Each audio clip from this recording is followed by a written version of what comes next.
Jan Lancaster, the Superintendent of Catholic Schools for the Archdiocese of New Orleans. Thank you for welcoming me into your home this evening to share the good news of Catholic education in our area.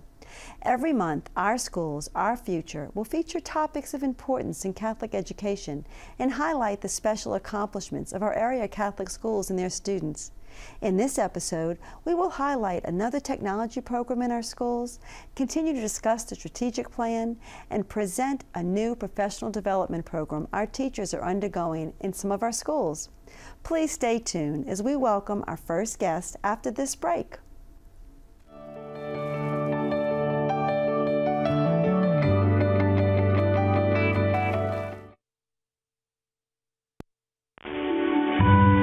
We never forget our best teachers, the ones who do so much more than teach.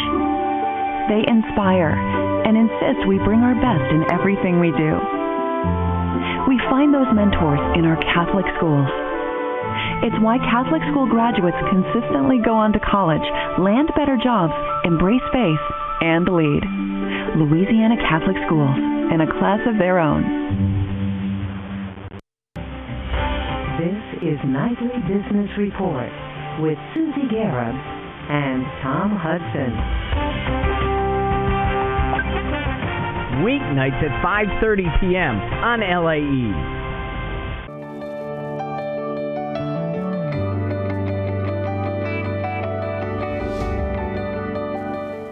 Welcome back to Our Schools, Our Future, our new program to help us in our mission of sharing the good news of Catholic education. Every month, we're going to shine the spotlight on some of our schools in the Archdiocese.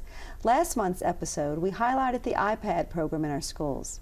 Tonight, we have the headmaster of Holy Cross, Charles DeGange, and Kelly Clavery, Director of Instructional Technology, showing us another technology initiative in our Catholic schools, robotics. Welcome, Charlie and Kelly, and thank you for joining us tonight. Thanks for having us. Well, this is an exciting program that's been going on throughout the Archdiocese, the robotics program. And Charlie, you were a former science teacher, so can you please tell us why you love this program? Yeah, I really enjoy it because it really brings the science enthusiasm of students to a different level. Former chemistry teacher, so it's really important to me that we have a focus on science. And we're very fortunate at Holy Cross to actually have 3 robotics programs. One is the BEST program, which is boosting engineering, science, and technology. And that we use grades 5 through 12 for that. And that's a major competition throughout the country. There's over 750 schools involved in it, 11,000 students nationwide. And our local hub is in Mississippi State, and the regionals at Auburn University, and we've made it there 4 times in the last 4 years.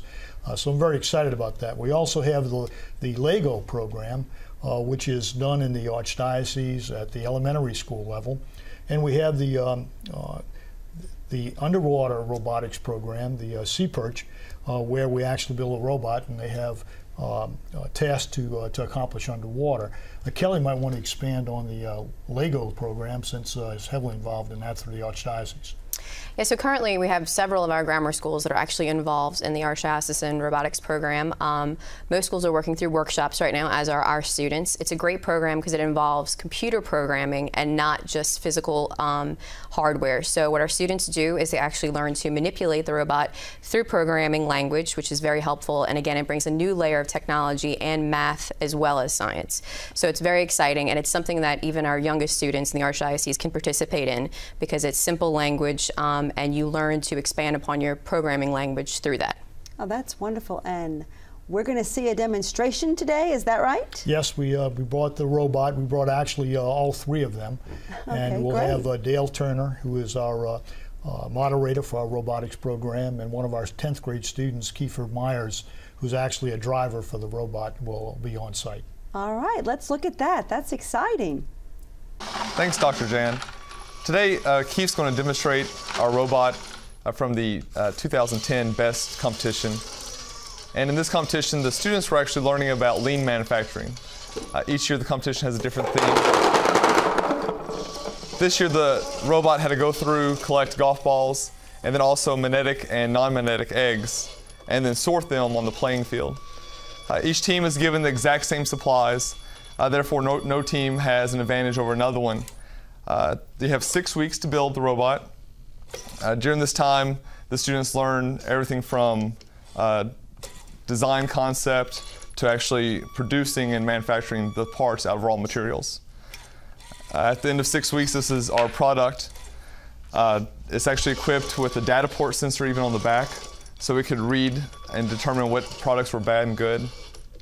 The front was equipped with a claw, so it could help pick up cones, and also the magnetic eggs and deposit them in the cones. The front of the robot also has grappers that you saw at the very beginning, and it could actually pull the cart around the playing field. Besides the robot, the competition also deals with marketing, deals with presentation, also t-shirt design, website design as well. This robot, after we went to our local hub, which was at Mississippi State, we then went on to Auburn University for the regional hub, where we compete against the top 50 schools east of the Mississippi River. The robot, we placed in the top 16, and our robot actually won most photogenic. We're very proud of that. Each year the competition, as I said, has a new theme, so we have all new supplies each year, and task always different challenges.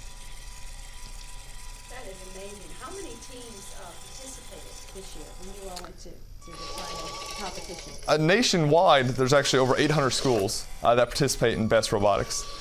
At Mississippi State, we compete against about 16 teams.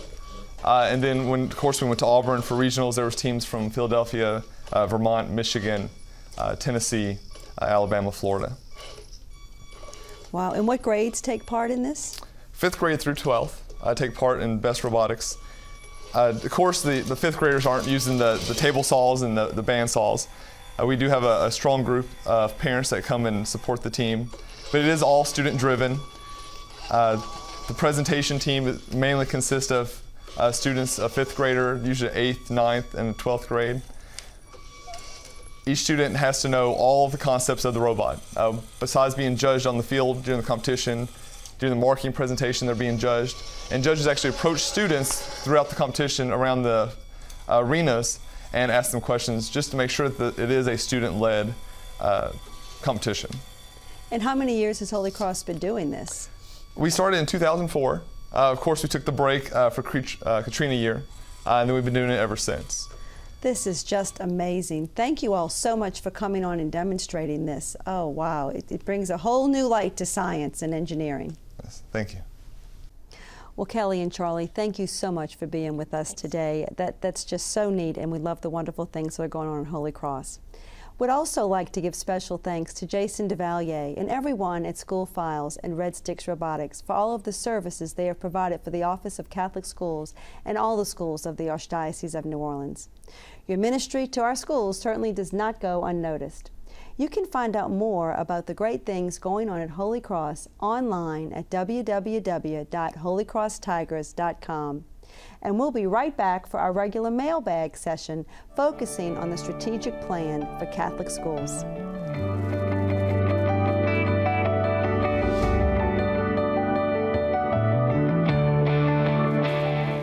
The science of learning is an imperfect one, but Louisiana Catholic schools have consistently instituted a formula for success. An astonishing 95% of Catholic school students go on to college. And last year, they brought with them over $185 million in scholarship awards. Shouldn't you invest in success and the confident leaders of tomorrow? Louisiana Catholic schools, in a class of their own. PBS is the place you should go first. There are no advertisers to be satisfied, only an audience to be satisfied. We take our responsibility as journalists very seriously. We are constantly thinking about our viewers and what they care about. We want to let you know what the information is, and then you decide what you want to think. At the News Hour, we are after the facts and only the facts.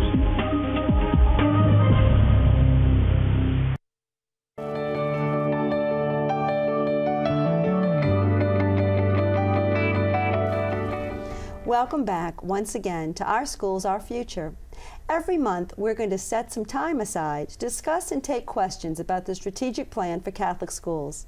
And every month, a new member of the Strategic Planning Committee will join me to talk about the work of the committee, and also so you, the community, can get to know these people who are working so hard for the future of Catholic schools.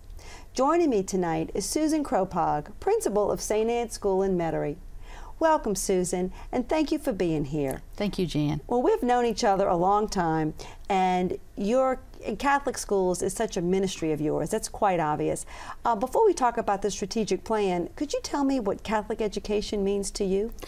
Well, after 31 years in Catholic education, my appreciation for what this wonderful Catholic education offers students continues to grow.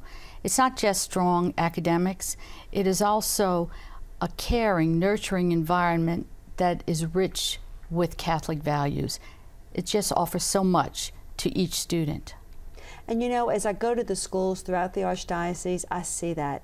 I see that Catholic identity so strong, and every child being treated in a very sacred way. You are serving on the Strategic Planning Committee. When I came on board, I was so excited to see that. And could you please tell us a little bit about your role in the committee on which you serve? Yes, I'm on the Finance Committee, and I'm very happy to be on that committee. We do look through data because we have an overall goal of trying to make Catholic education affordable for all.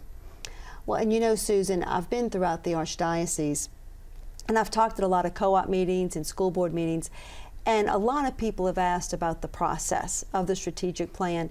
The next thing we have are the town hall meetings. So I want to go a little bit into that. We've talked about this a lot at our meetings that we've had with the task force. But what we're doing now, we're at the level where we're able to go out and have town hall meetings throughout the Archdiocese. As a matter of fact, there's going to be a total of 8 town hall meetings. And this is the opportunity for everyone in the Archdiocese to come on board and give their opinion of what Catholic schools should look like in the future. And I think that that's so very important, that people actually have a say in what that blueprint is going to look like. And Susan, as we talk about the strategic plan, what are some other committees on the task force? There is a marketing piece, there is also a Catholic identity piece, and several other pieces that, of course, as a whole, are just going to make Catholic education that much stronger. Well, you know, I think as we look at the surveys and we go into the strategic plan, some of the challenges that we face are, like you said, the finances and ensuring that our schools are financially viable for the future.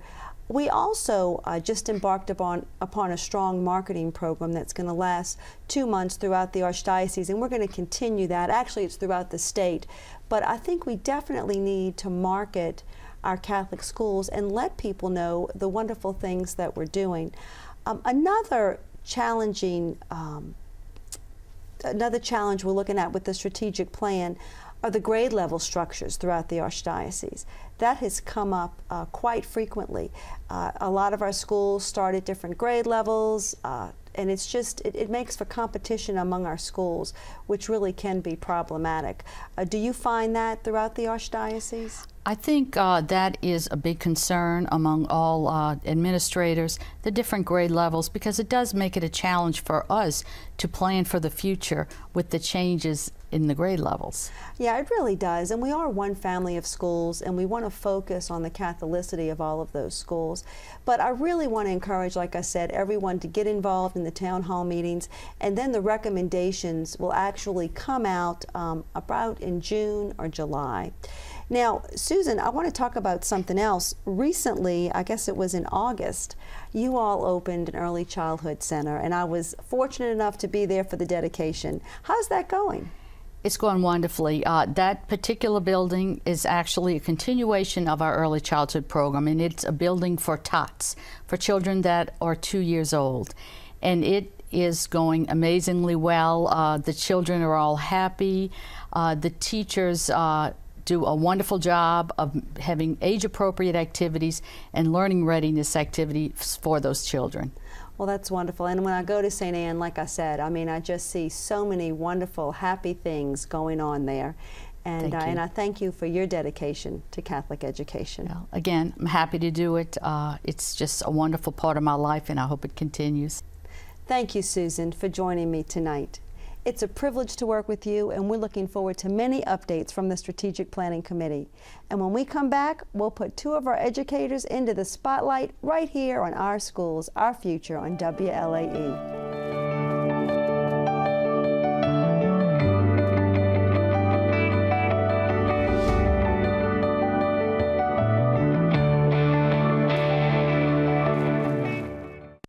It's happening in schools and schoolyards.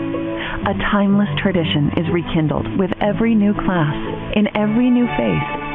In Louisiana Catholic schools, learning goes beyond textbooks and testing. Students are embracing faith, values, leadership skills, and of course, a classic history of academic excellence. Invest in success. Louisiana Catholic schools, a class of their own.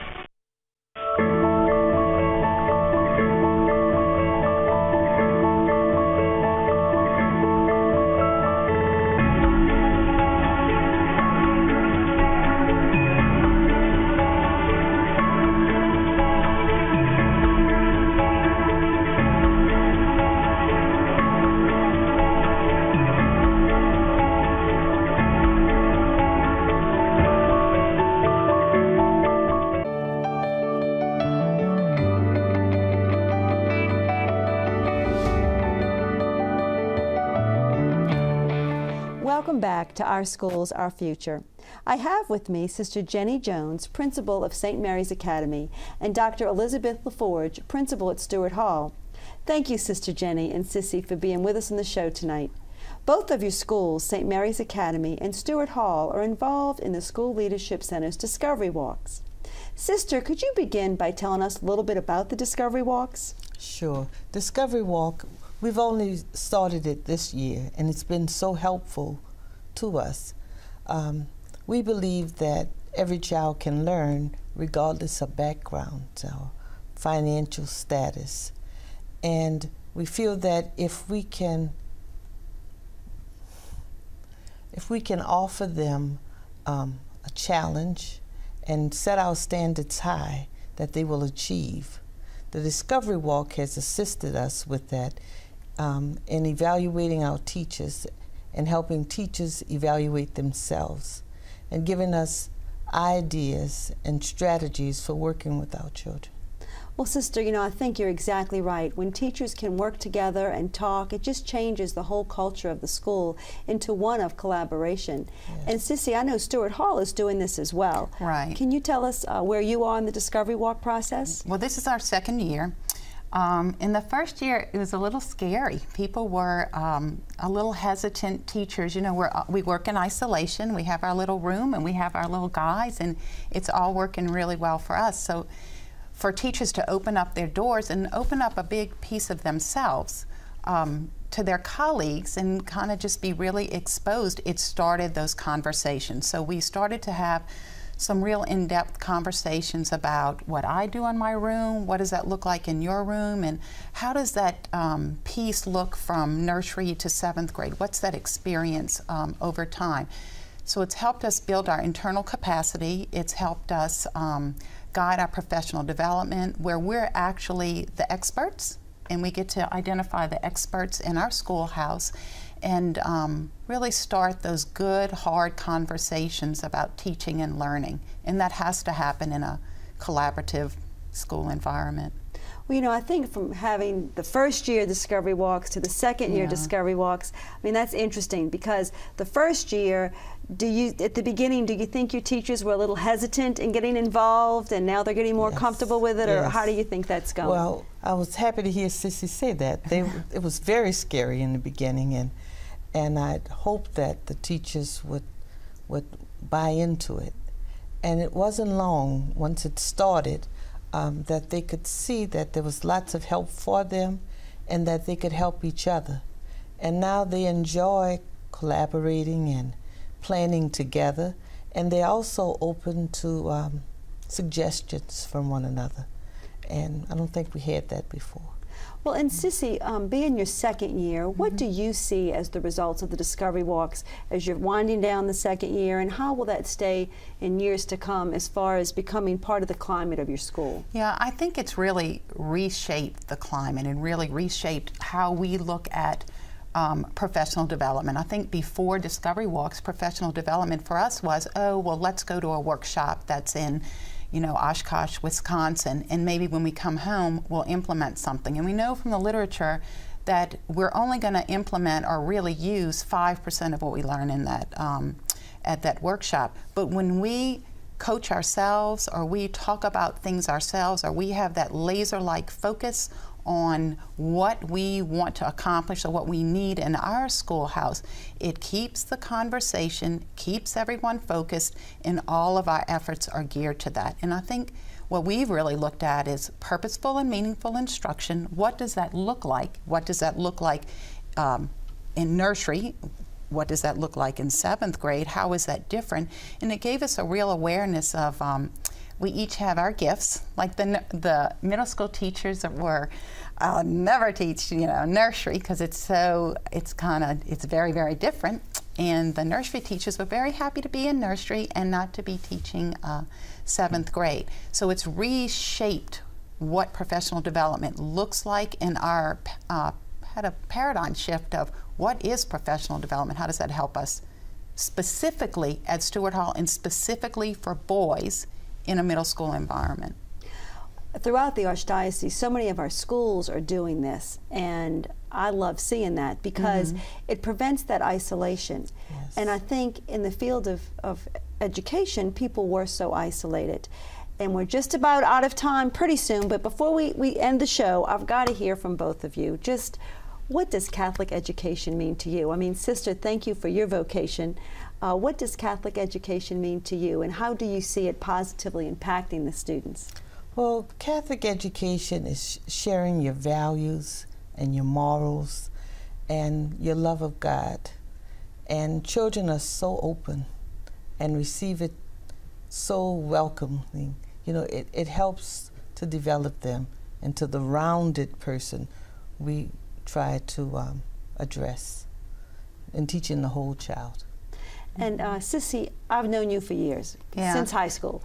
Catholic education is truly your ministry. Could you tell us a little bit about that? I agree with Sister. I think it's all about sharing your values, sharing your faith, to have students be able to talk about God and Jesus and their life, what their faith life is all about. I think that is really what I enjoy most about teaching in a Catholic school, and I think just the whole value piece, that we're here not for ourselves, but we're here to do the work of others and to serve others.